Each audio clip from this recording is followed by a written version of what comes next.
Hello, my lovely drumsters. It's Dawn Marie Mutel. Welcome back to another episode of The Little Drummer Girl. Today's guest is Olivia Bradley. She is a vocalist, a performer, an Irish dancer based out of Atlanta, Georgia, which is just a skip and a hop over from where we are here in Tampa, Florida. But she's a performer, and she's performed with professionals like Sarah Brightman, John Doyle, and so many others. And she's a member of the Celtic Angels Company and Shirley. Olivia is a national champion Irish Gaelic singer who has won gold medals both in Irish and in English singing competitions. We also have Molly Elizabeth Gibson, who is also in the Celtic Angels, that will join us after we speak with Olivia for a little bit. We're going to cover a couple different things today because I'm so curious how she got into this, because she's not from Ireland. So I can't wait to hear what her story is. So let's welcome her to the show. Hey, Olivia, thank you so much for joining us today. I really appreciate you being here and taking the time out to be here. Of course. Thank you so much for having me. Sure. I was so excited to meet you that day because I have to share the story because, you just don't know where you're going to meet people and how things are going to happen. It was Thanksgiving morning and I was sitting out at the beach, do a little bit of editing, and I hear a couple of people walking by, and then I hear a conversation going on, and I hear someone saying, we're starting a tour starting tomorrow. And my ears perked up because I'm like, tour, what did they do? So we had that conversation. And next thing I know, I found out you do a Celtic ensemble. And I was just thrilled because that's one of my favorite things. I do love all things Irish, and I am Irish. So I was thrilled to have you say yes. So how's the tour going? It's going really well. So we started the day after Thanksgiving. Our first performance was the day after I saw you. And we started in, where did we even start? I believe it was Vero Beach, Florida. Nice. I'm pretty sure. No, sorry. It was Davie, Florida was where we started. And then we have gone, just made our way up. Maryland is the farthest north we've gone. And then we went to North Carolina, Virginia, Indiana, Ohio, all around there. Then we went up to Maryland and then came to Georgia. So, and then we're headed west after this. So we'll end in California next Wednesday. Oh, so awesome. I've never done a tour this long before, but the cast is amazing. Everyone's so sweet, so talented, the best people, a really great cast to be a part of. And the traveling it's a lot at times, but it's so much fun. Are you traveling by bus, or are you traveling by plane, or bus? Yes. Wow. It's a real tour. So I flew. The only time I'm flying was when I got here for rehearsals and when I go back home from California. So bus all the way. Lots of driving. What are there, 6 of you guys in the group? Well, there's 5 angels, and then we have a troupe of 5 boys. They're all Irish dancers. And then we have 5 musicians, I believe. So there's about, I think 5 or 6 musicians. So there's and then our crew members, there's about 3 or 4 crew members. So we have maybe around 20 total of all of us. Sweet. So you have a few buses going out, not just one bus with you gals on it. Okay. Yeah.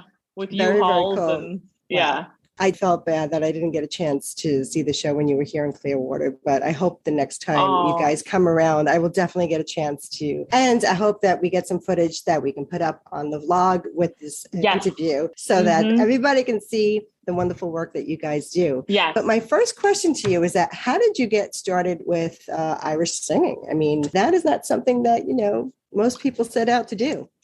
Right. So my family has, both my mom and my dad's side have Irish and Scots Irish. So we always, celebrated St. Patrick's Day. And when Riverdance was really big, in the early 2000s, mid 2000s, we would watch it all the time. Me and my best friend, actually, her family's really Irish. So we would always get together for St. Patrick's Day and watch Riverdance. And I've always been singing my whole life. So, and then I did musical theater for a while. So that was my first love. And so then I started competitively Irish dancing. There's a lot of schools around the Atlanta area, and Atlanta is where I'm from. So me and my sister and my best friend, whose family's Irish, we all started Irish dancing. And then eventually I had a friend who was Irish dancing with me. And then she was a musician already. So she started doing Irish music competitions, which is totally separate from the dance world. So an Irish dance competition is called a feis. which, yeah. And then the Irish word for music festival is a flaw. So I was hearing that and I was like, what is a flaw? And so when the Pixar movie Brave came out, there's a Scottish Gaelic song in it that is gorgeous. So I learned that and just fell in love with the Gaelic language in general. And then I switched to Irish Gaelic and I had such a passion for it. And then I eventually found Atlanta Irish Music School, which is not it kind of like shut down for a bit. And now it's kind of starting back up with a different name. But I started Irish Gaelic lessons there with a teacher who is, I love her to death. She's amazing. And then I did an Irish Gaelic singing competition in Ireland, which was amazing. So while keeping up with the dance and doing musical theater and all that stuff. So that kind of, through connections, doing all the Irish music stuff, that led me to this, the Irish music, dance, all of it. Like all the worlds are just, it's so small. Everybody knows everybody through somebody. Like it's awesome. It's very the coolest cool. thing. It is really the coolest thing. Yeah. When you say you sing in Gaelic, so you actually sing in the Gaelic language? Yes. Because that language is really tough. I mean, when I was in Ireland, I got on a bus to go to the Temple District or the Jewel District, whatever it's called. And the guy said something to me and I was like, I know he said something, it sounded like English, but I was like, what? Can you say that again? And he said it, and me and my cousin, she's from France, and we were like, I don't know what he's saying. Yeah. So I thought he was playing with us at first, but then, as we heard it more, spoken around, it was like, wow, this is a really tough language, It is. So yeah. How did you get to learn how to speak it, let alone sing it? Well, the relationship between singing it and speaking it is very different. I have taken some, because you have to learn how to speak it really first. Right. Which is how pretty much all people learn how to speak it in Ireland. You just grow up learning it in school, so you know the language. But I just went into it learning it for the competition. So my teacher would kind of go over it with me phonetically, which was the easiest way. Kind of started the easy route a little bit, learning it phonetically. And then I started taking I've taken several actual Irish language classes, learning about the language and more how to speak it, which helps with the singing very much so. And there's so many different dialects too. There's like 4 main dialects of the Irish language and 4 different regions in Ireland, I should say, that all speak it kind of differently, which makes it harder because you hear one person say one word from a different area of Ireland and you're like, that sounds different from this other Irish person say that same word. So that complicates it too. But like the language it's gorgeous and very few people speak it, even in Ireland. It's kind of declining, unfortunately, but I mean, so many people, the people who do speak it, it's amazing. And I want to keep, even through singing it, it's just such a wonderful celebration of Irish music and culture. Like it's amazing. I love the fact that you're keeping a tradition that you say is starting to fade out because, with the kids, they don't want to do this. They want to be Americanized and all that. And then that goes everywhere. It's like, even when I go to visit my family in France, I see that happening with the McDonald's and, they'd rather have something, instead of some really great French food. So right. When you got into the group, did you have management already or did you have to go out and find some? You mean after I got into the group or before? Yeah, after you got into the group. No, look, because I actually, the way I found out about the group was through a friend. I knew a guy that was taking fiddle lessons at the same Irish music school I was taking Irish Gaelic singing lessons. And his aunt, it's going to be a lot, his aunt knew a famous Irish comedian who knew the owner of CMI Entertainment, which is the entertainment company that puts on Celtic Angels and a bunch of other shows. So that was kind of it. So that friend knew a guy who knew this guy, and that comedian guy knew that Vince is his name, was looking for people to be in Celtic Angels. So the comedian guy was asking my friend, like, hey, do you know anybody? And she was like, yes, and sent me the email. Wow, I love that. So you just don't know who is going to help you get that next big shot out there. That's awesome. Exactly. So let me ask you this question. Have you ever had any kind of embarrassing moments on stage? Because I know I have when I was in theater. And if so, how did you pull out of it? Well, something that our main angel, she's also our director, and she is wonderful. She's from Dublin in Ireland. Her name is Louise Barry. She's wonderful. She said this, I think, on our last tour, and she said it again this time around, but like, what makes you professional is not that you make mistakes, but how you recover from those mistakes. So we usually, well, on this tour, we have like cloaks in the beginning, and then we have crowns underneath them.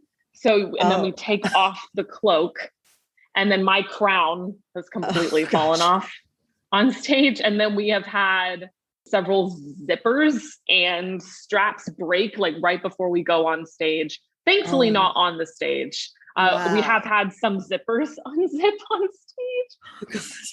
Do you all like hide each other, like get behind each other and start doing something different? Or not. We just roll with it. We're like, hey, audience, here's my back. It's, whatever. So, but the biggest thing I always try to do, especially because a lot of our scenes are very like interactive and we're having a great time, So usually if I like make a little mistake, or if I like drop something or something falls off, I'm usually just like, oh, that was weird. Let me pick that up. Oh, ha, ha, ha. You just kind of laugh about it, work it into your character, and always just smile. You never make a face that's like, I always am just like, nothing happened, audience. Everything's just lovely. That's great. Part of the beauty of it too, is that like stuff is going to mess up. Stuff is going to happen. That's just the nature of it. But that's part of the craziness and, the beauty of it too. Keeps it just fresh that way. It does. It keeps it exciting. Right. Yeah. You just don't know what's going to happen. Right. I do remember a moment, and it was just like, I won't even get into it, but it was just so like devastating. And of course, they were filming it that day. And everybody afterwards in the audience, because the way I recovered from it, they thought it was part of the act. And I was like dancing, and they moved the couch, and I hit the back of my leg on the couch, and I started to go down. And I was like, oh my gosh, had the two guys on each side of me, it's just like looking at them like, hello, I need a hand here. And so they like lifted me up, and we just kept singing and dancing. But it was a memory for sure. Do you use social media a lot to promote your shows? Do you rely on it heavily? Yes. So I have my own social media. I'm on Facebook and Instagram. And then for Celtic Angels itself, we do have our own Facebook and Instagram as well. We actually just started the Instagram for this tour specifically, because this is the first like big tour we've done since COVID happened and so many things had to change. But yeah, we are very big on social media, both myself personally and with the show. So let's ask for the handles now while we can, because I know we have someone else coming to join us, and I don't want to forget that. How can people stay in touch? So we are on Facebook. We are CMI Presents Celtic Angels. And then Instagram, we are at Celtic Angels Show. Yeah. And I'm Olivia Bradley Music on Facebook. Cool. Do you play any instrument? I do. I played some piano and guitar when I was younger. I really need to pick it back up more. But I played bowron. It's the Irish drum. Oh, I love that drum.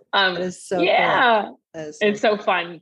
And I dabbled a little bit in some concertina. It's a little mini accordion. Oh, fun. That was, it was very, I've heard some people say it's like playing a Rubik's Cube. So yeah. But the bowron is like my main instrument that I play. That is very cool. I regret when I was out there that I didn't pick up any instruments, or, I didn't get to go to any music shops out that way. I will definitely have to do that the next trip I get out there. Yeah. Absolutely. You find, what do you do? Like, because it's so strenuously night after night. I mean, your vocals, you're dancing, and it's, you really are like an athlete there. So do you have any kind of routines or anything to help set the mood when you get out off the stage? And how do you decompress, and how do you like regenerate to keep going for the next show and the show after that? It has been a journey. I will say that, because I've never done a tour this long before. I will say cough drops are helpful.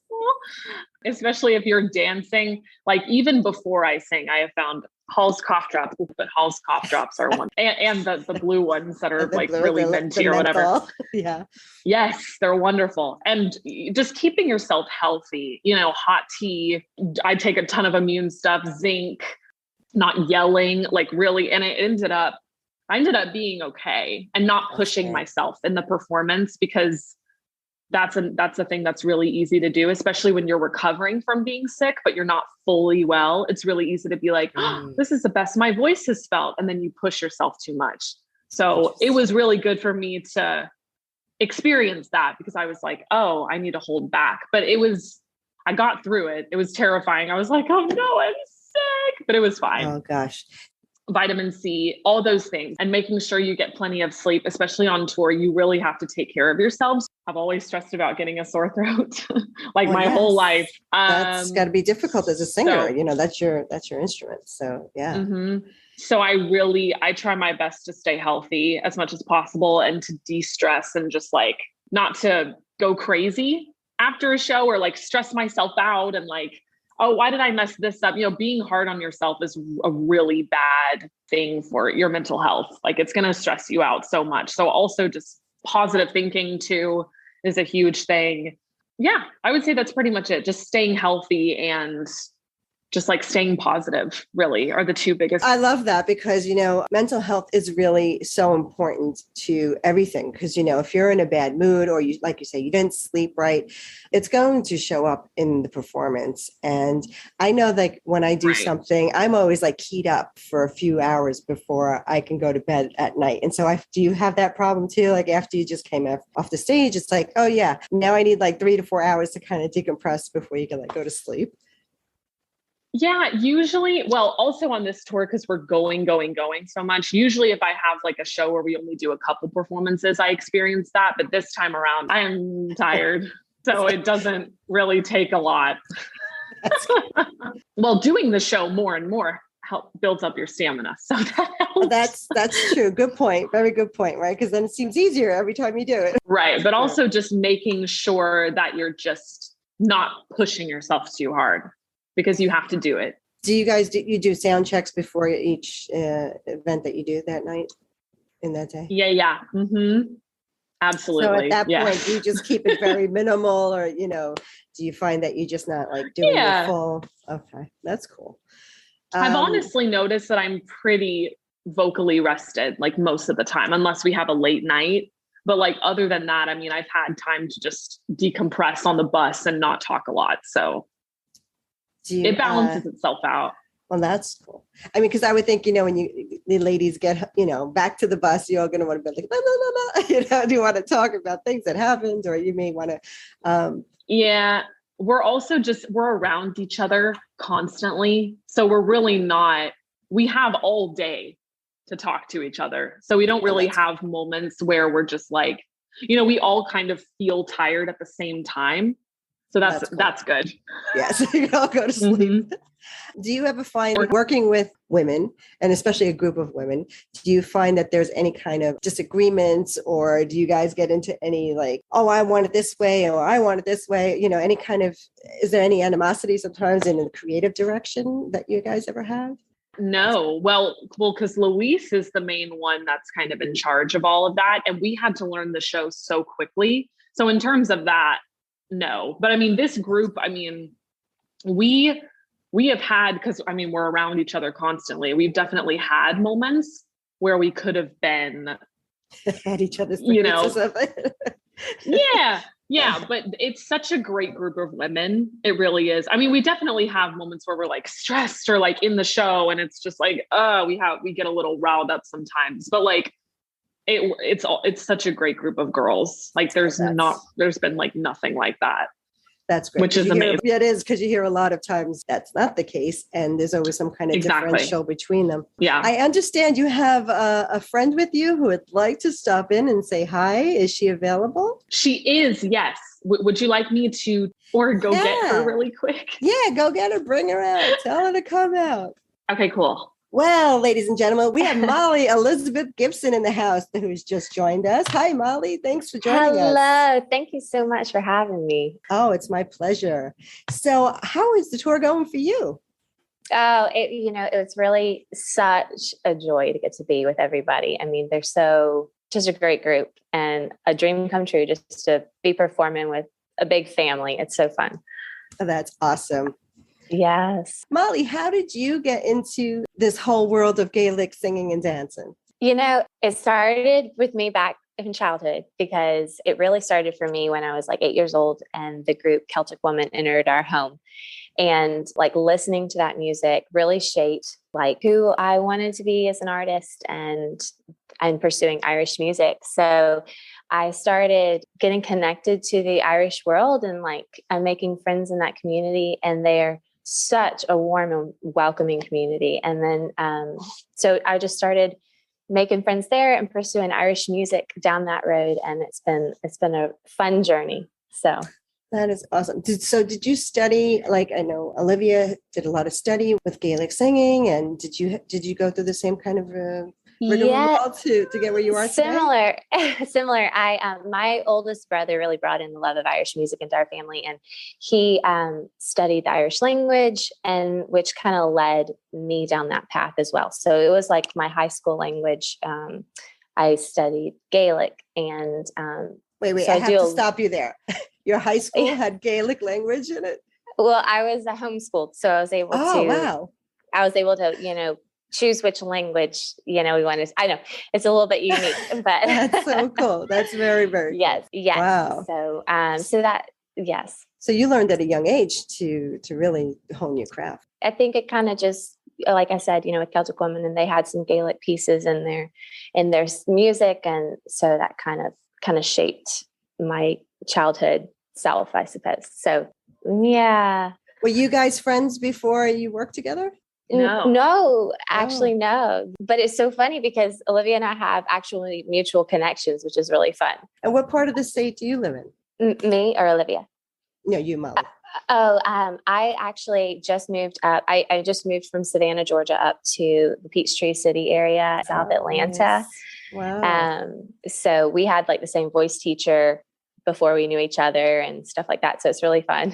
So like the full circle moment here. Full circle. That's great. Yes. Gotta love those. That is awesome. I know. It is really cool. Well, ladies, we're running out of time. I just want to say I wish you the best on your tour. And I really hope I get a chance to see it live when the next time you guys back in this area, or if I'm in Georgia somewhere that I get to meet up with you ladies. And maybe we can have a little Guinness song, something like that. Oh, that'd be amazing. Awesome. Oh, that'd be so fun. That would be lovely. Thank you. And thank you for your time. And I hope you guys have an awesome show tonight. I'd love to say break a leg because of the theater background, but no offense to anyone out there thinking I'm saying good things here. And I wish you a very, very Merry Christmas. And thank you so much. You too. Thank you. Thank you very much. And I hope to meet up with you guys again soon. Oh, yeah. Thank you so much, Dawn. Oh, that is the sweetest. Thanks. Merry Christmas. Bye. Merry Christmas. I hope you enjoy the show. If you like this episode, please share the love and send it to a couple of your friends. And remember to join us over at the Facebook group at www.facebook.com/groups/Little Drummer Girl. That's LIL Drummer Girl. And if you like the show and you want to help support us, we really appreciate it. You can just join us over at patreon.com/podcast network. And if you really want to help support us, there's memberships as low as $5 a month that we will be giving you some very unique recordings and different things that we won't be sharing on the podcast or on the vlog. So if you like to support us, that's the best way to do it. So thanks again for being here. And remember, it's never too late to live the life of your dreams and leave a trailblazing behind you. So rock on and rock out, and I'll catch you on the flip side.